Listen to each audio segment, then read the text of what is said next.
Hello student, today we will start the first chapter of the chemistry, matter in our surrounding.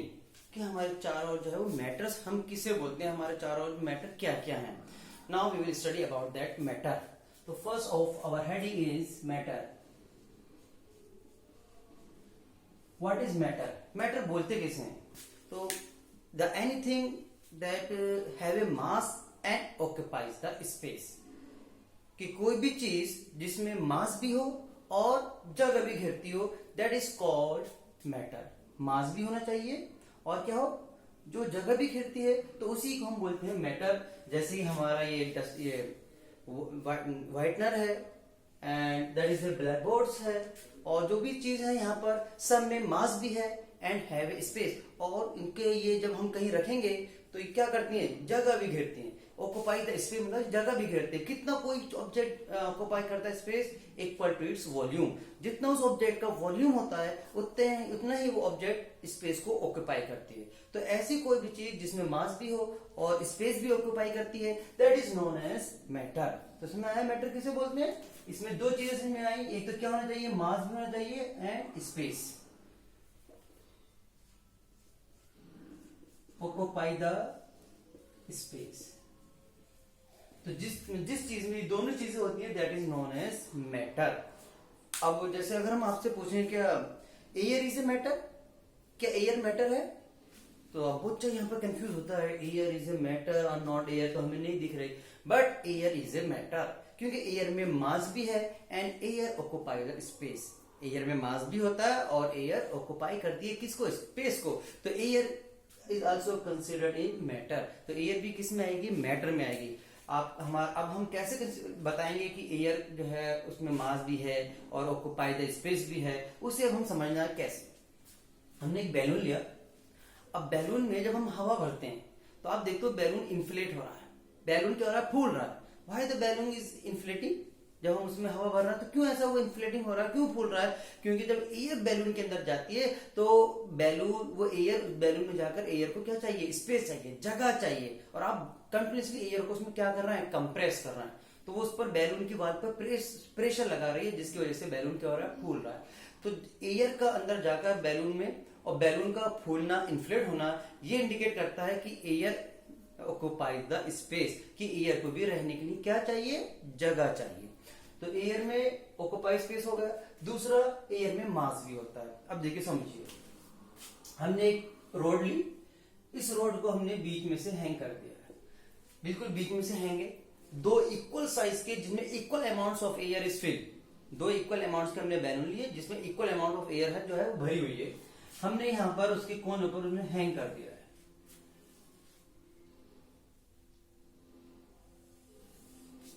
दो balloons equal amount, equal size है बिल्कुल, और इनमें equal amounts of air हमारी fill हुई है. अब हमें ये दिखाना है कि कैसे मास भी होता है. अब हमने क्या करा, हल्का सा थ्रेड एक का लूज कर दिया. हवा भरने के बाद हम थ्रेड लगा देते हैं, हमने हल्का सा एक का थ्रेड लूज कर दिया. अब आप देखेंगे पहले तो ये कैसी थी, रोड बैलेंस थी क्योंकि दोनों में equal amounts of air fill थी. लेकिन जब हमने एक का थ्रेड हल्का सा लूज कर दिया तो धीरे धीरे स्लोली बहुत हल्की से बहुत स्लोली एयर पास हो रही है इसमें से. तो जब एक की हवा निकल रही है तो अब क्या रोड बैलेंस रहेगी या टिल्ट हो जाएगी? तो आप देखेंगे यार इस बैलून की हवा बिल्कुल नहीं निकल रही, तो इसकी हवा निकल रही है, मतलब इसका मास कम हो रहा है, इसका वेट कम हो रहा है. तो जैसे जैसे हवा पास होती चली जाएगी ये रोड इस तरीके से टिल्ट होती चली जाएगी.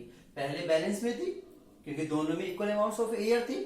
फिर हमने इसका थ्रेड हल्का सा लूज करा तो इसमें से एयर पास होने लगी, और जैसे इसे पास होती चली जाएगी इसमें से एयर कम हो रही है, इसकी एयर वही है. तो अब ये रोड नीचे की तरफ झुकती चली जाएगी. जैसे इसे पास होगी वैसे वैसे यानी रोड टिल्ट होती चली जाएगी. तो इससे क्या पता चला, एयर में क्या होता है, मास होता है. तो एयर में मास भी है और ऑक्यूपाई द स्पेस भी है. So air is also considered as a matter. तो हम एयर को भी हम मैटर मानते हैं. टेबल है, that is also matter. Chair है, that is also a matter. Telephone है, that is also a matter. हमारे चारों मोस्टली जो चीजें होती है दैट इज ए मैटर क्योंकि वो जगह भी घेरती है और ऑक्यूपाई और उसमें मास भी होता है. अगले इसमें पूछते हैं कि कभी कभी लव हेट, ये जो लव होता है, हेट है, इन्हें एग्जांपल देके पूछ लेते हैं that are matter or not. तो याद रखना इस तरीके की चीजें जो होती हैं, लव हेट जो होते हैं, मतलब जो हमारी फीलिंग्स होती हैं, फीलिंग में ना तो कोई मास होता है और फीलिंग में ना कोई हमारी जगह कवर होती है। तो इस तरीके से चीजें, ये जो फीलिंग्स हैं, लव हेट, ये सिर्फ ओनली फीलिंग्स है, that are not a matter, क्योंकि इसमें मास भी नहीं है और ये ऑक्यूपाई द स्पेस को भी ऑक्यूपाई नहीं करती है। तो लव हेट इस तरीके से जो भी कंडीशन आएगी उन्हें आप किस में रखेंगे, वो मैटर में नहीं रखेंगे, हम उन्हें मैटर कंसिडर नहीं करते।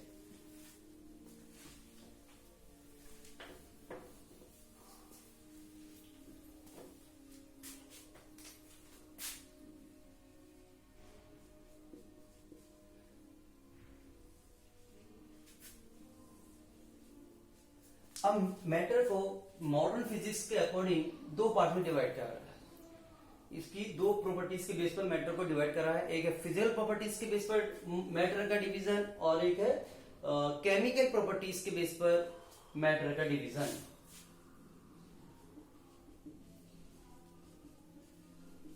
फिजिकल प्रॉपर्टीज और ये किसमें बताया हमने, chemical properties. Chemical properties, physical properties के बेस पर matter is of three types, that are solid, liquid and third one is gas. तो तीन जो है हमारे पास, सॉलिड, लिक्विड एंड गैस, इनका जो क्लासिफिकेशन है, डिवीजन है, वो किस बेस पर है, फिजिकल प्रॉपर्टीज के बेस पर है, किसका, मैटर का। अगला आता है केमिकल प्रॉपर्टीज के बेस पर।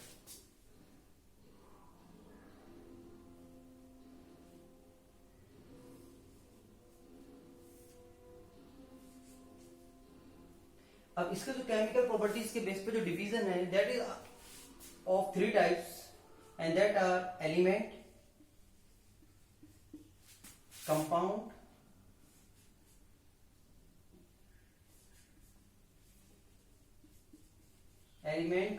And mixture. तो ये भी हमारा मैटर का क्लासिफिकेशन है, लेकिन किसके बेस पर है, that is based on chemical properties. तो समझ में आइए, हमारा किसके बेस पर है, फिजिकल प्रॉपर्टीज, ये किसके बेस पर है, हमारा केमिकल प्रॉपर्टीज के बेस पर है।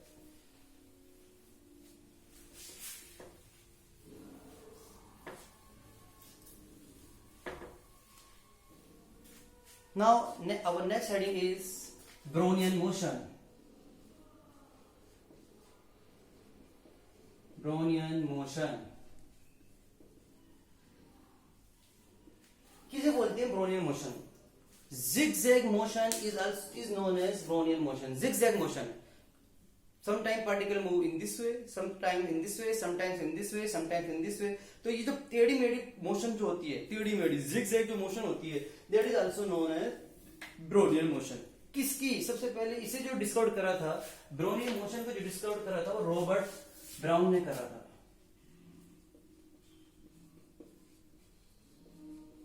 रॉबर्ट ब्राउन, साइंटिस्ट का नेम है Robert brown, who discovered the Brownian motion. कैसे इन्होंने, रॉबर्ट ब्राउन ने इससे डिस्कवर करा, उन्होंने एक वाटर लिया, वाटर ऐसे से ले लेते हैं, ये पूरा वाटर से भरा हुआ है और इसमें एक लिया pollen grain. Pollen grain is a dust like matter, dust like. आप देखते हैं फ्लावर्स जो होते हैं, जैसे कभी आप रोज का फ्लावर देखेंगे, रोज के फ्लावर की जो पेटल्स होते हैं, पत्तियां, पेटल्स, उसे हटाएंगे तो आपको इस तरीके से बहुत ज्यादा स्ट्रक्चर नजर आएंगे।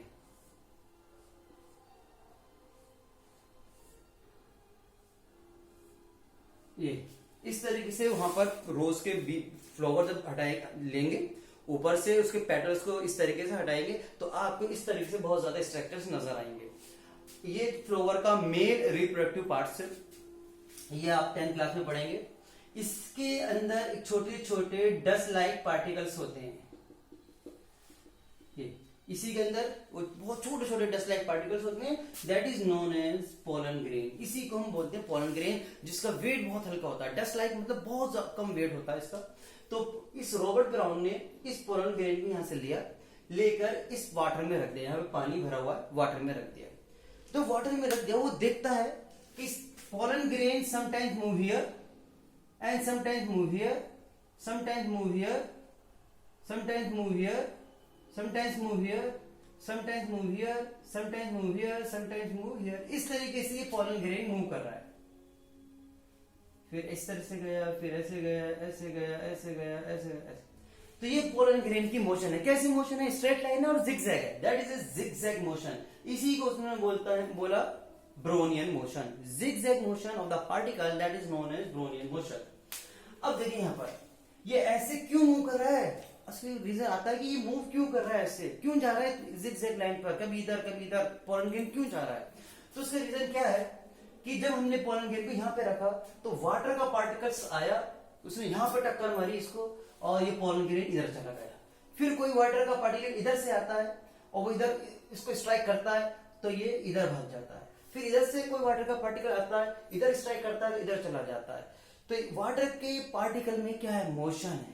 तो हमें ब्रोनियन मोशन से पता चलता है there is a motion in the particles of matter. कोई भी पार्टिकल्स हो, चाहे वो लिक्विड हो, चाहे वो सॉलिड हो, चाहे वो गैस हो, हर एक के पार्टिकल के बीच में क्या होती है? मोशन होती है। तो इस एक्सपेरिमेंट से पता चला there is a motion in the particle of matter. किसी भी पार्टिकल के, किसी भी मैटर के पार्टिकल के बीच में क्या है? मोशन है। वरना हमने तो पोलन ग्रेन ऐसे ही रखा था, वो ऐसे ही रहता। वो क्यों मूव कर रहा है? क्योंकि वाटर के पार्टिकल आकर उस पर क्या कर रहा है? स्ट्राइक कर रहा है। तो ये बात याद रखिए कि हर एक पार्टिकल के, हर एक मैटर के पार्टिकल के बीच में मोशन होती है, बस किसी में कम होती है, किसी में ज्यादा होती है। ये सॉलिड है, इस सॉलिड के पार्टिकल के बीच में भी मोशन है। यहां पर सॉलिड के पार्टिकल अपनी जगह वाइब्रेट कर रहा है ऐसे, बस क्योंकि स्पेस नहीं है उन्हें ज्यादा वाइब्रेट करने के लिए, वो ऐसे ही वाइब्रेट कर रहा है। इससे ज्यादा लिक्विड के पार्टिकल वाइब्रेट करते हैं, मतलब उनमें तो मोशन ही आ जाती है। लिक्विड के पार्टिकल में मोशन होती है, और लिक्विड के पार्टिकल किससे ज्यादा? गैस के पार्टिकल में मोशन होती है। आपकी हवा जो है, एयर कंटिन्यूसली मूव कर रही है। क्यों मूव कर रही है? क्योंकि उसके पार्टिकल में मोशन बहुत ज्यादा है। एयर कंटिन्यूसली ऐसे मूव कर रही है, इधर से आ रही है, उधर जा रही है, उधर से इधर जा रही है। क्यों? क्योंकि there is a very much motion in the particles of air. Air के पार्टिकल में मोशन सबसे ज्यादा है। तो ये था हमारा Brownian motion. Zigzag motion is known as Brownian motion. Clear?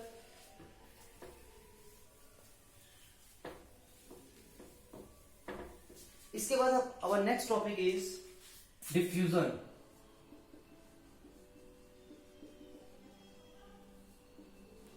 Diffusion किसे बोलते हैं? डिफ्यूजन ये आपके बायो में भी आएगा। डिफ्यूजन होता क्या है? डिफ्यूजन है movement of particle from high concentration to low concentration. कि जब पार्टिकल्स हाई कंसंट्रेशन से लो कंसंट्रेशन में मूव करते हैं, that is known as diffusion. Particles का हाई कंसंट्रेशन से लो कंसंट्रेशन में जाना। हाई कंसंट्रेशन किसे बोलेंगे? जहां पर मैटर की क्वांटिटी ज्यादा है। लो कंसंट्रेशन जहां पर मैटर की क्वांटिटी कम है। तो हाई कंसंट्रेशन जहां पे मैटर ज्यादा है, वहां से लो कंसंट्रेशन जहां पर कम है उधर जाते हैं, and that process is called diffusion. समझ में आया? The movement of particles from high concentration to low concentration, that is known as diffusion. Example क्या है डिफ्यूजन के? Spreading of the smell of the cooking food. जब खाना बनता है तो उसकी स्मेल दूर तक फैलती है। फैलती है नहीं फैलती है? तो वो किस प्रोसेस से फैल रही है? डिफ्यूजन प्रोसेस से। जब हमारा फूड कुकिंग हो रहा है तो उसकी स्मेल काफी दूर तक जाती है बाय द डिफ्यूजन प्रोसेस। ऐसी सिमिलरली जब हम कोई इंसेंस स्टिक मतलब अगरबत्ती जलाते हैं, और अगरबत्ती हम एक रूम में जला देते हैं, एक कॉर्नर में जलाते हैं, कॉर्नर में लगा दी जलाकर, और हम देखते हैं पूरे रूम में उसकी स्मेल आ रही है। By which process the smell is spreading? किस प्रोसेस से स्मेल स्प्रेड हो रही है? By the diffusion process. हमने टब पानी लिया, उस टब पानी में 2-3 ड्रॉप हमने ब्लू इंक डाल दिया, तो हम देखेंगे वो पूरा पानी ब्लू कलर का हो गया। ब्लू कलर की इंक डालिए तो ब्लू कलर हो जाएगा, और ब्लैक कलर के डालिए ब्लैक, रेड कलर के डालेंगे वो पानी रेड हो जाता है। क्यों हो जाता है? By the process of diffusion. क्योंकि वो मॉलिक्यूल हाई कंसंट्रेशन से लो कंसंट्रेशन में क्या हो रहा है? स्प्रेड हो रहा है। जैसे अब हमारा फूड बन रहा है, तो उसकी स्मेल जब है, जो फूड की जो स्मेल है, वो हमारे कुकर में ज्यादा है या एयर में ज्यादा है? ऑब्वियसली कुकर में ज्यादा है। कुकर में फूड बन रहा है तो उसकी स्मेल, फूड की स्मेल कुकर में ज्यादा है, मतलब हाई कंसंट्रेशन में। बाहर एयर में स्मेल नहीं है उसकी, मतलब वो लो कंसंट्रेशन में। तो स्मेल हाई कंसंट्रेशन मतलब कुकर से निकलकर हमारे एटमॉस्फेयर में आ गई, किस में आ गई, लो कंसंट्रेशन में आ गई। तो that is a diffusion process. समझ में आया diffusion, movement of particle from high concentration to low concentration, that is known as diffusion. और ये मैंने सारे आपको एग्जांपल दिए, अपने डेली लाइफ में हम डिफ्यूजन प्रोसेस देखते हैं। जब कोई स्प्रे लगाता है तो आपको जो 2 मीटर दूर खड़ा है, 2 मीटर दूर भी पर्सन खड़ा है, तो उसे उसकी स्मेल आती है।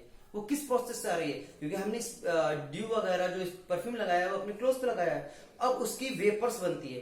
अब जो वेपर्स यहाँ पर बनी आसपास बनेगी, है ना, तो कंसंट्रेशन यहाँ पे ज्यादा है, फिर वो हाई कंसंट्रेशन से एयर में आती है लो कंसंट्रेशन में, और एयर कंटिन्यूसली क्या कर रही है, मूव कर रही है। अभी हमने बताया था कि एयर कंटिन्यूसली क्या करती है, मूव करती है। तो उस स्मेल को यहाँ से, उसकी स्मेल हाई कंसंट्रेशन से लो कंसंट्रेशन मतलब एयर में आई, और एयर कंटिन्यूसली क्या कर रही है, मूव कर रही है। तो इस वजह से जो पर्सन दूर खड़ा होता है हमें उसकी स्मेल आ जाती है, चाहे वो खाने की स्मेल हो, अगरबत्ती की स्मेल हो, परफ्यूम्स की स्मेल हो, कोई सी भी स्मेल हो, हमें इसी डिफ्यूजन प्रोसेस से आ जाती है। क्योंकि पहले उसके मॉलिक्यूल एयर में आते हैं और एयर कंटिन्यूसली मूव करती है one place to another place, जिसकी वजह से हमें इनकी स्मेल्स आ जाती है।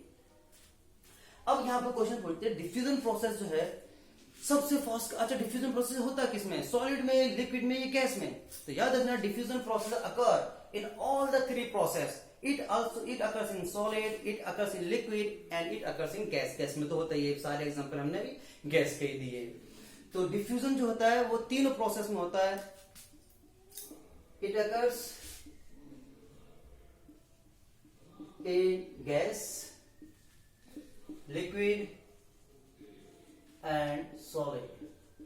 तो याद रखिए 3 में होता है। अब इसमें क्वेश्चन पूछते हैं कि डिफ्यूजन जो होता है वो सबसे फास्ट किस में होता है, सबसे स्लो किस में होता है। तो डिफ्यूजन जो होता है दैट इज अगर फास्टली इन गैस, सबसे तेजी से जो होता है डिफ्यूजन वो गैस में होता है। सबसे तेजी से डिफ्यूजन किस में होता है, गैस में होता है। तो सबसे स्लो किस में होगा, सॉलिड में होता है।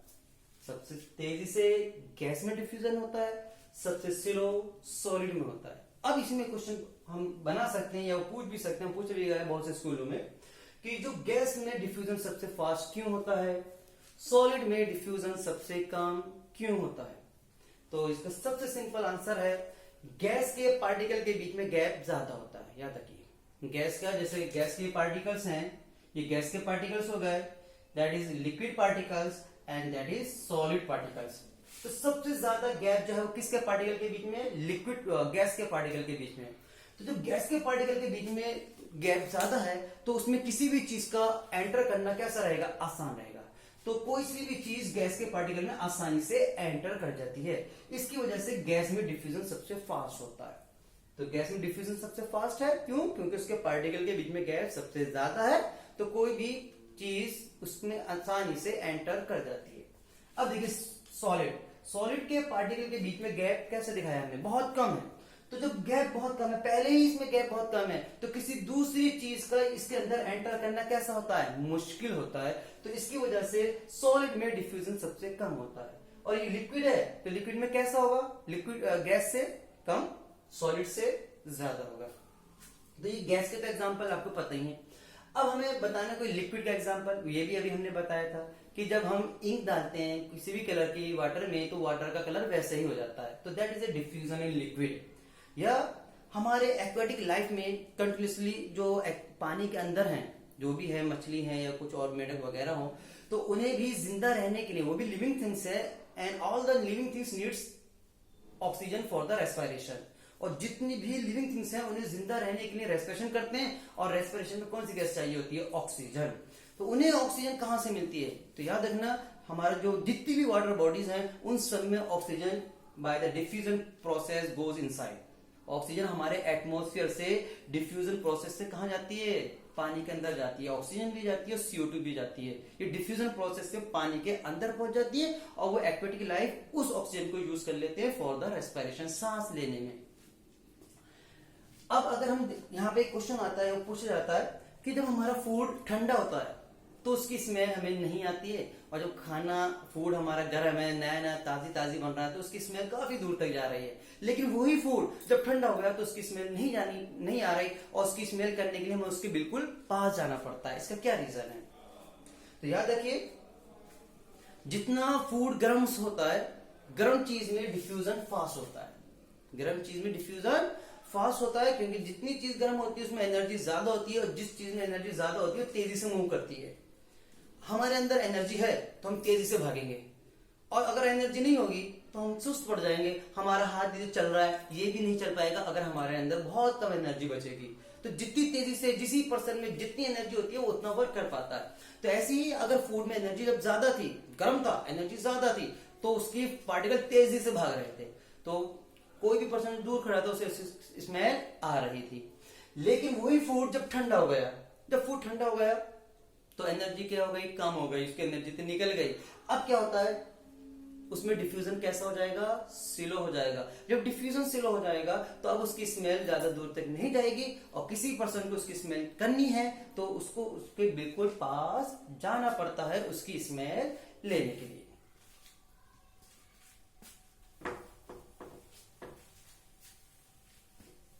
अच्छा, कोई एग्जांपल दीजिए कि जो अभी हमने दो एग्जांपल दे दिए, गैस में भी एग्जांपल दिया, लिक्विड में भी एग्जांपल दिया, हमारा सॉलिड का एग्जांपल रह गया है कि diffusion in solid, diffusion in solid का एग्जांपल,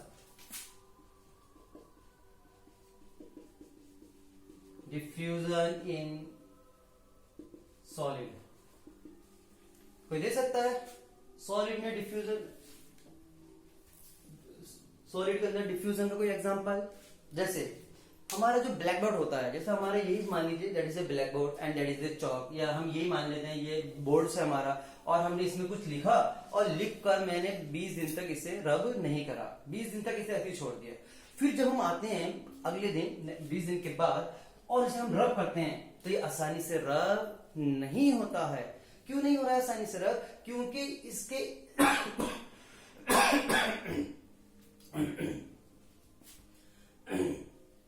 क्योंकि इंक के पार्टिकल इस व्हाइट बोर्ड के अंदर क्या हो गए, डिफ्यूज हो गए। इस इंक के पार्टिकल इस व्हाइट बोर्ड के अंदर हल्के से धस गए, डिफ्यूज हो गए। तो that is example of diffusion in solid. जैसे सबके स्कूल में ब्लैक बोर्ड होता है, आप क्या करेगा जब छुट्टी हो, मतलब हॉलीडे हो रही हो, समर वेकेशन हो रहा हो, तो ब्लैक बोर्ड पर कुछ लिख जाइएगा। और जब आप ब्लैक बोर्ड पर कुछ लिख जाएंगे और जब हॉलीडेज के बाद आएंगे तब आप देखेंगे और रब करेंगे, आप देखेंगे वो जो चौक आपने लिखा था वो रब नहीं हो रहा है। क्यों? क्योंकि चौक के पार्टिकल उस ब्लैक बोर्ड के अंदर क्या हो चुके हैं, डिफ्यूज हो चुके हैं, अब वो आसानी से रब नहीं होते। That is the example of diffusion in solid.